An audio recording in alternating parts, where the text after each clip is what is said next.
Hello everyone and welcome to my channel dear. आज की class में हम डिस्कस करेंगे थ्योरीज ऑफ कॉग्निटिव डेवलपमेंट। और थ्योरीज ऑफ कॉग्निटिव डेवलपमेंट में आज हम लोग पियाजे के बारे में पूरा डिस्कस करेंगे और जो एग्जामिनेशन पॉइंट ऑफ व्यू से इंपॉर्टेंट है उन सारे टॉपिक को डिस्कस करेंगे। और हम उम्मीद करते हैं कि ये वीडियो आपके लिए काफ़ी हेल्पफुल है, क्योंकि सीटेट के पॉइंट ऑफ व्यू से जितने भी इंपॉर्टेंट क्वेश्चन है और जितने भी टॉपिक है उन सारे टॉपिकों में यहाँ पे आपका पियाजे का से रिलेटेड यहाँ पे डिस्कस किए हैं। तो देख लीजिए डियर, सबसे पहले कॉग्निटिव डेवलपमेंट मतलब क्या होता है, जिसको हम लोग संज्ञानात्मक विकास कहते हैं। जैसे कि हम लोग क्या देखते हैं, क्या सोचते हैं, ठीक, क्या महसूस करते हैं, इसको हम लोग क्या कहते हैं, संज्ञानात्मक विकास, कॉग्निटिव डेवलपमेंट कहते हैं। तो ये पियाजे हो गया, वाइगोस्की हो गया, ब्रूनर हो गया, इसको हम लोग ये क्या आता है, कॉग्निटिव डेवलपमेंट में आते हैं, ठीक है ना। और ये जो है इनको हम लोग कंस्ट्रक्टिविस्ट थ्योरिस्ट भी कहते हैं, ठीक है, ये भी याद रखिएगा। तो डियर, आज हम लोग पियाजे के बारे में पूरा डिस्कस करने वाले हैं। पियाजे किस में आते हैं, तो इन्होंने कॉग्निटिव डेवलपमेंट दिए हैं, ठीक है। और इसको हम लोग कंस्ट्रक्टिविस्ट थ्योरिस्ट भी कहते हैं। कौन किसको हम लोग कंस्ट्रक्टिविस्ट थ्योरिस्ट कहते हैं, तो पियाजे, वाइगोस्की, ब्रूनेट, और ये तीनों कॉग्निटिव डेवलपमेंट में भी दिए हैं, ठीक है। तो पियाजे क्या बोल रहे हैं, देख लीजिए। अकॉर्डिंग टू पियाजे theory, which one of the following will not influence one's cognitive development, social experience, maturation, activity, language. तो ये पियाजे के अनुसार इसमें से कौन सा नहीं है कॉग्निटिव डेवलपमेंट में, ठीक है। हम लोग इसको हिंदी से भी देख लेते हैं कि पियाजे के सिद्धांत के अनुसार निम्नलिखित में से कौन सा व्यक्ति के संज्ञानात्मक विकास को प्रभावित नहीं करेगा। पहला सामाजिक अनुभव, परिपक्वन, और दूसरा क्रियाकलाप, और चौथा भाषा। तो डियर, एक बात याद रखिएगा कि ये जो है आपका पियाजे, इन्होंने भाषा के बारे में कुछ नहीं बोले हैं, ठीक है ना। भाषा के बारे में इन्होंने कुछ नहीं बोला है, ये बस आपको याद रखना है। इसलिए भाषा इसका आंसर फॉर जो है ना, इसका करेक्ट आंसर है। तो देख लीजिए कि इन्होंने कौन कौन सा फैक्टर को जो है कहा है। पहला तो है आपका बायोलॉजिकल फैक्टर, ठीक है, जिसको परिपक्वता बोला गया है। फिर गतिविधि, एक्टिविटी हो गया। फिर सोशल इंटरेक्शन, सामाजिक परस्पर क्रिया हो गया। फिर संतुलन। तो यहाँ पे संतुलन की जगह वो क्या दे दिया था, लैंग्वेज दे दिया था, जबकि वो लैंग्वेज के बारे में कुछ नहीं बोला है, ठीक है। इक्विलिब्रेशन के बारे में बोला है, संतुलन के बारे में बोला है, लेकिन लैंग्वेज के बारे में पियाजे ने कुछ भी नहीं कहा है। याद रखिएगा कि लैंग्वेज के बारे में पियाजे ने कुछ नहीं कहा है, ठीक है ना। उन्होंने क्या कहा, biological maturation, activity, social interaction और इक्विलिब्रेशन, ठीक है, ये सामाजिक आपका इस संवेदनात्मक संज्ञानात्मक विकास में आता है, ठीक है। अब देखिए डियर, क्या क्या आपका प्रोसेस होता है आपका संज्ञानात्मक प्रोसेस में, ठीक है, संज्ञानात्मक विकास में। जैसे आपका ऑर्गेनाइजेशन, संगठन इंक्लूड करता है स्कीमाज। तो पियाजे ने स्कीमा किसने दिया, तो याद रखिएगा स्कीमा पियाजे ने दिया है। काफ़ी इंपॉर्टेंट है, क्योंकि क्वेश्चन ये भी आ जाता है कि स्कीमा किसने दिया है, तो स्कीमा पियाजे ने दिया है, ठीक है। एडाप्टेशन में दो प्रोसेस आता है डियर, एक होता है एसिमिलेशन होता है, एक होता है एकोमोडेशन होता है। एसिमिलेशन मतलब होता है आत्मसातकरण, और एकोमोडेशन होता है समायोजन यानी समायोजित, ठीक है। और तीसरा होता है इक्विलिब्रिएशन, जिसको हम लोग संतुलन कहते हैं, और चौथा होता है डिसइक्विलिब्रियम, जिसको हम लोग असंतुलन कहते हैं, ठीक है। तो देखिए स्कीमा क्या होता है, पियाजे क्या बोलते हैं, पियाजे स्कीमा दिए, वो क्या कहते हैं कि बच्चे जो होते हैं ना वो कंस्ट्रक्टिविस्ट होते हैं, ठीक है। मतलब बच्चे जो है जो वातावरण में देखते हैं ना उसी से वो सीखते हैं, और वो अपना नॉलेज जो है खुद बनाते हैं, और वो जो नॉलेज बनाते हैं ना उसी को क्या कहते हैं, स्कीमा कहते हैं, ठीक है। तो याद रखिएगा कि ये स्कीमा जो है पियाजे ने दिया है, और कहते हैं कि बच्चे जो है स्कीमा वो बनाते हैं, उनमें खुद स्कीमा इन्वायरमेंट को देखकर वातावरण से वो सीख जाते हैं। तो देख लीजिए, by show an aeroplane and from existing schema he called it bird, this is called assimilation. देख लीजिए, ये बच्चे को पता है कि चिड़िया होता है, ठीक है, ये बच्चे को पता है चिड़िया होता है, ये इसका स्कीमा है। और जब ये उड़ता हुआ जहाज को देखा, अब एरोप्लेन को देखा, तो वो एरोप्लेन को क्या कहता है, चिड़िया कहता है, क्योंकि चिड़िया, इसको पता है कि चिड़िया उड़ता है। तो ये जब एरोप्लेन को देखा तो वो बोला कि चिड़िया, ये चिड़िया है, ठीक है। तो ये क्या है आपका existing schema, by show an aeroplane and तो डियर जब ये बच्चे जो एरोप्लेन को देखता है ठीक है, तो वो क्या कहता है, boy so N aeroplane and from existing schema he called it bird. जब वो देखता है तो उसको लगता है कि ये क्या, ये बोलता है क्या वो है कि ये बर्ड है, ठीक है। तो इसको हम लोग क्या कहते हैं, एसिमिलेशन कहते हैं, ठीक है। मतलब उसको ये पता था कि ये चिड़िया उड़ता है, जब वो एरोप्लेन को देखा तो उसको लगा कि ये चिड़िया है, यानी वो क्या किया, अपना एग्जिस्टिंग स्कीमा को ही वो बोला। तो ये क्या है, आपका एसिमिलेशन है, ठीक है। अब डियर एक जैसे कि यहाँ पे हम लोग देखते हैं स्कीमा, जैसे इस बच्चे को पता है कि ये बिल्ली है, ठीक है। अब जब वो क्या कहते हैं, टाइगर के बच्चा को देखा, ठीक है, तो वो टाइगर के बच्चा को भी क्या बोला कि ये बिल्ली है ना। तो ये इसका एसिमिलेशन हो गया, क्योंकि वो उसका जो एग्जिस्टिंग स्कीमा है उसी को वो नया इन्फॉर्मेशन दे रहा है कि ये क्या है, आपका बिल्ली है, ठीक है। ये एसिमिलेशन हुआ। लेकिन अब वो जब वो देखता है टाइगर का बच्चा को, तब वो बोलता है कि ये बिल्ली नहीं है, ये टाइगर का बच्चा है, ठीक है, ये टाइगर का बच्चा है। अब ये जो एग्जिस्टिंग स्कीमा था इसको ये चेंज किया और एक नया इन्फॉर्मेशन लाया। इसको क्या कहते हैं हम लोग, एकोमेंडेशन कहते हैं।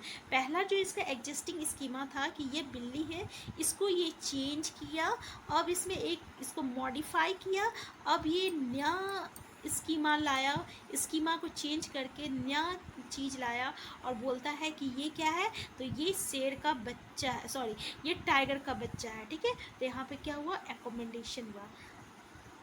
तो डियर यहाँ पे देख लीजिए कि एसिमिलेशन और एकोमेंडेशंस।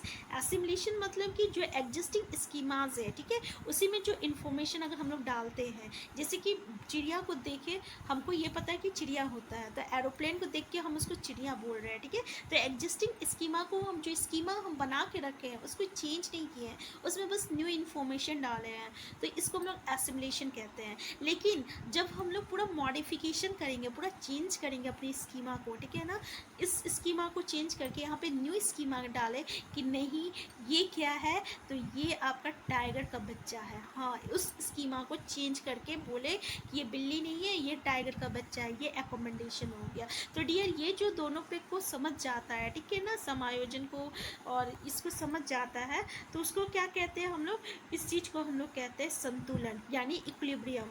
और अगर जो ये दोनों को समझ नहीं पाता है, ठीक है ना, वो क्या हो जाता है, डिसइक्विलिब्रियम हो जाता है। जो असमायोजन और आत्मसातकरण के अंतर को समझ जाता है तो वो क्या हो गया, आपका संतुलन, इक्विलिब्रियम। जो नहीं समझ कर पाता है वो क्या हो गया, डिसइक्विलिब्रियम हो गया। तो डियर हम उम्मीद करते हैं कि यहाँ तक आपको समझ में आ गया होगा। जैसे कि कुछ क्वेश्चन हम लोग इसमें करते हैं, fitting new information into existing schemas. देखिए नया इन्फॉर्मेशन हम लोग डालें एग्जिस्टिंग स्कीमास में, यहाँ पे स्कीमा को चेंज नहीं किए हैं, जो स्कीमा है उसी स्कीमा में न्यू इन्फॉर्मेशन डालेंगे। तो ये क्या है, एसिमिलेशन है। आंसर 2 जो है इसका करेक्ट आंसर है, ठीक है। इसका हिंदी से क्वेश्चन देख लेते हैं हम लोग कि प्रचलित योजनाओं में नई जानकारी जोड़ने को किस नाम से जाना जाता है, तो आत्मसातकरण। जो योजना पहले से था उसमें बस हम न्यू इन्फॉर्मेशन डालें, नई जानकारी डाले हैं, तो क्या हो गया, आत्मसातकरण हो गया, ठीक है। नेक्स्ट पॉइंट क्वेश्चन है आपका, process of changing the existing schema to include new information.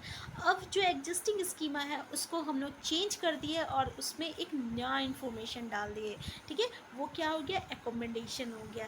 देख लीजिए नई जानकारी को शामिल करने के लिए मौजूदा योजनाओं को बदलने की प्रक्रिया को, यानी जो एग्जिस्टिंग स्कीमा है उसको मॉडिफाई किए, उसको चेंज किए, तो क्या हो गया, संयोजन हो गया।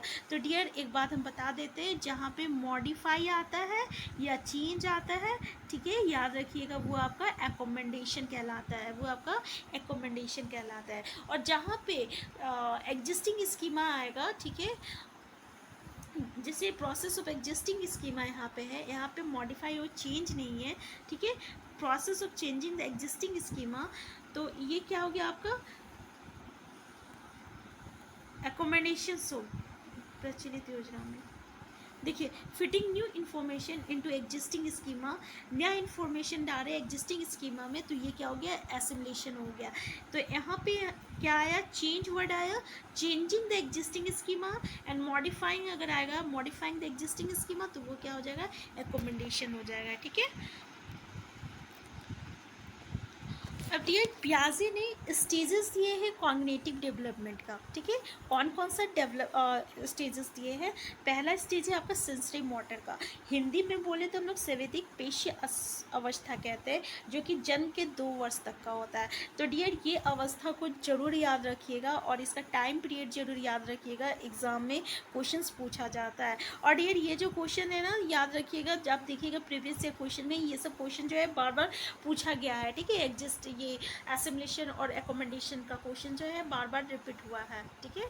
नेक्स्ट है आपका प्री ऑपरेशनल, ये 2 से लेके 7 वर्ष के बच्चे तक का में होता को कहते हैं, और इसको क्या कहते हैं, पूर्व संक्रियात्मक अवस्था। तीसरा है आपका कॉन्क्रीट ऑपरेशनल, 7 से 12 वर्ष के बच्चे तक, इसको हम लोग कहते हैं मृत संक्रियात्मक अवस्था। और चौथा है अमृत संक्रियात्मक अवस्था, जिसको हम लोग फॉर्मल ऑपरेशनल कहते हैं, जो कि 11 से 12 साल के बच्चे के बाद में होता है, ठीक है, फॉर्मल ऑपरेशनल। तो डियर ये जितने भी स्टेज है ना, इस स्टेज का जो आपका टाइम पीरियड है वो आप अच्छे से देख लीजिएगा, ठीक है। पहले सेंसिटिव मोटर आता है, फिर प्री ऑपरेशनल, फिर कॉन्क्रीट, फिर फॉर्मल, ठीक है। जो होता है जन्म से 2 वर्ष, फिर 2 से 7, फिर 7 से 11, 12, फिर 12 के बाद के, जिसको हम लोग फॉर्मल कहते हैं। तो डियर ये सेंसिटिव मोटर को देखते हैं, जिसको हम लोग संवेदिक कामक अवस्था कहते हैं। इसमें बच्चे जो होते हैं ना, 0 यानी जन्म से लेकर 2 वर्ष तक के बच्चे होते हैं, ये क्या अपने ज्ञानेंद्रियों जैसे आँख नाक कान के माध्यम से सीखते हैं। और पियाजे ने कहा कि ये अपना स्कीमा खुद बनाते हैं, स्कीमा पियाजे दिया है और पियाजे ही बोलते हैं कि बच्चे जो है वो स्कीमा खुद बनाते हैं। इसमें क्या हो जाता है ना, वस्तु अस्थायित्व होता है, यानी ऑब्जेक्ट परमानेंस होता है।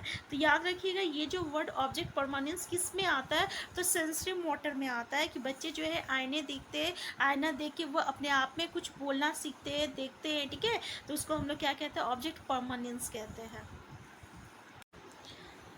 नेक्स्ट पॉइंट है, नेक्स्ट स्टेज है आपका पूर्व संक्रियात्मक अवस्था, जिसको हम लोग प्री ऑपरेशनल स्टेज कहते हैं। ये 2 से 7 वर्ष के अवस्था के बच्चे को होते हैं। तो डियर हम लोग इस वर्ष के बच्चे को तो देखते होंगे कि वो आपस में बच्चे के साथ खेलते हैं, इसके अलावा वो लैंग्वेज समझ जाते हैं, ठीक है ना, आपस में बात भी करते हैं, सिंबल समझने लगते हैं, इसके बाद वो क्या होते हैं ना, एगोसेंट्रिक होते हैं, मतलब वो दूसरे क्या सोचते हैं उसके बारे में वो ये दूसरे के माइंड से उसको कोई लेना देना नहीं रहता, वो अकेंद्रित होता है, ठीक है, एगोसेंट्रिक। तो याद रखिएगा एगोसेंट्रिक कौन से स्टेज के बच्चे में होता है, तो ये आपका प्री ऑपरेशनल स्टेज में होता है। लैंग्वेज हो गया, सिंबल हो गया, इसके अलावा डियर ये जो रहते हैं ना, इस उम्र के बच्चे ये इलॉजिकल होते हैं, मतलब वो उतने अच्छे वो चिंतन नहीं कर सकते, सोच नहीं सकते, वो लॉजिकली किसी चीज़ को सोच नहीं सकते, ठीक है, वो इलॉजिकल होते हैं। तो याद रखिएगा कि प्री ऑपरेशनल स्टेज के बच्चे जो रहते हैं ना, वो इलॉजिकल होते हैं। ये सब इसका जितने भी है ना कैरेक्टर्स है, ठीक है। थर्ड है आपका मृत संक्रियात्मक अवस्था, और जो कि आपका 7 से 11 वर्ष के बच्चे की अवस्था को कहते हैं, ठीक है।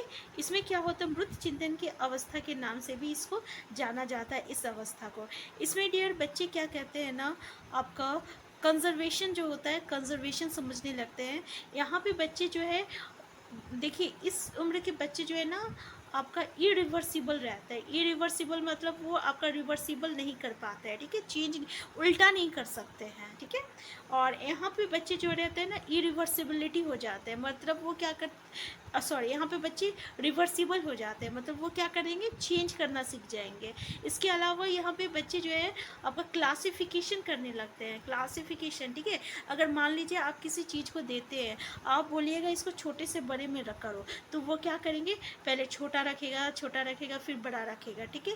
अगर आप बोलिएगा कि तुम रेड वाला को रेड में रखो, वाइट वाला को वाइट में रखो, तो यहाँ पे बच्चा क्या करेगा, जितने भी खिलौना रहेगा, रेड का खिलौना को रेड में रखेगा, वाइट के खिलौना रहेगा तो वाइट को में रखेगा। तो इस तरीके से यहाँ पे बच्चे ना क्लासिफिकेशन भी करने लगता है, क्या करने लगता है, क्लासिफिकेशन भी करने लगता है। तो डियर यहाँ पे बच्चे जो होते हैं ना, लॉजिकल हो जाते हैं, क्या हो जाते हैं, लॉजिकल हो जाते हैं, ठीक है, याद रखिएगा। जैसे कि देखिए यहाँ पे बच्चे जो है आपका क्लासिफिकेशन करते हैं, रिवर्सिबिलिटी करते हैं, कंजर्वेशन करते हैं, ट्रांसिविटी करते हैं, डिसेंट्रेशन करते हैं। डियर कंजर्वेशन जैसे कि हम लोग पढ़े थे ना कि मान लीजिए कोई आपका इस तरीके का गिलास है, कोई लंबा गिलास है, ठीक है, तो इसमें पानी जब कम रहता है और जब इसको लंबा वाला गिलास में डालते हैं तो पानी ज़्यादा हो जाता है, ठीक है। तो ये बच्चे यहाँ पे समझने लगते हैं। नेक्स्ट है आपका औपचारिक संक्रियात्मक अवस्था, जिसको हम लोग फॉर्मल ऑपरेशनल कहते हैं। ये जो होते हैं ना 11 से या 12 वर्ष के बच्चे के बाद का होता है। इस अवस्था में क्या होता है ना कि बच्चे जो है अमृत चिंतन करने योग्य हो जाता है, ठीक है। और इसी को हम लोग क्या कहते हैं, hypothetical thinking and scientific reasoning. याद रखिएगा, hypothetical thinking and scientifical reasoning जो है किस उम्र के बच्चे में होते हैं, तो ये फॉर्मल ऑपरेशनल बच्चे में होते हैं, यानी औपचारिक सक्रियात्मक अवस्था, जो कि 11 या 12 साल बच्चे की उम्र के बड़े बच्चे में होता है, ठीक है। इसमें क्या होता है डियर, तो देख लीजिए इसमें क्या क्या कैरेक्टर है। जैसे कि इस उम्र के बच्चे जो है समस्या का समाधान करने लगते हैं, अपना वो खुद का निर्णय लेने लगेगा, उसके बाद वो अमृत चिंतन करने लगता है, यानी सोचने लगता है, समझने लगता है, ठीक है। तो इस तरीके का उसमें कैरेक्टर्स आ जाता है और वो अपना समस्या का समाधान भी करने लगता है। तो ये जो चारों स्टेजेस है ना, ये चारों स्टेजेस काफ़ी इंपॉर्टेंट है, इसका टाइम पीरियड काफ़ी इंपॉर्टेंट है, इसका कैरेक्टर काफ़ी इंपॉर्टेंट है, ठीक है ना, जो कि पियाजे ने